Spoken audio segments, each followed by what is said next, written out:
So we're back with solo leveling Ragnarok Chapter 43. And where we left off, Suho just barely survived that last confrontation with the Apostle. And while he was trying to escape, he activated the advancement quest and now he's in this dungeon. When he's in there, he finds out like, yo, okay, all the wounds that I suffered from that thing are completely healed. It comes with some stipulation. He can't use the shadow key to get out and he has to pass this quest in order to leave. And he reminds himself like, yo, this place looks familiar. This must be the same place I did the tutorial quest at. And sure enough, he was like, wait, this is correct. And he finds this door. He's wondering, he's like, yo, this was a little too easy to find. Was it really just half-heartedly made or something? Like, it can't be this easy, right? See, this is where you learn not to be saying stuff like that, because you really think your daddy ain't finna test you?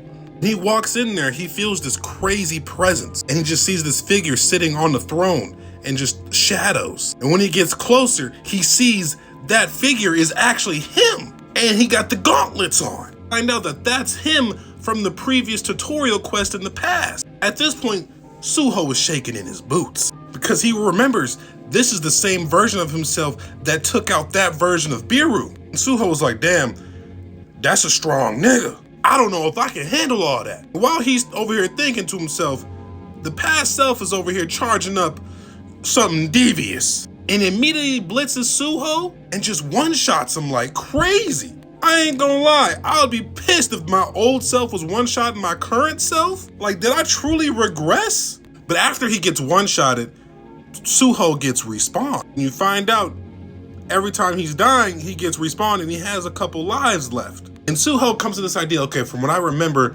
there are multiple doors and every boss shouldn't be that strong at the very least. And so Suho finds another door. And when he opens that door, he sees an even younger version of himself, just playing with the toys and whatnot. But the younger version locks his eyes on current Suho.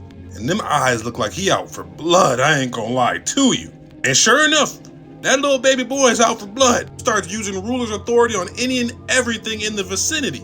He even uses it on Suho. And with the swipe of his finger, the baby Suho one-shots current Suho. And we find out Suho is in some mental peril right now because he was like, ain't no way I can defeat either of these opponents right now. They are all way too strong for me right now.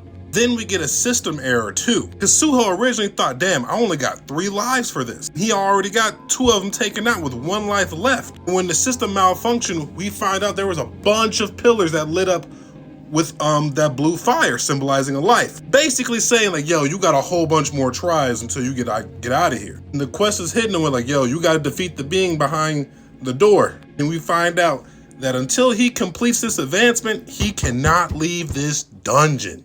I like this aspect of the story. I'm liking to see the advanced struggle that he's gonna have to go through to just even conquer this spot. It's really gonna test his mental fortitude and everything else. Jin-Woo was cooking with this game for the advancement place. What y'all think about the chapter?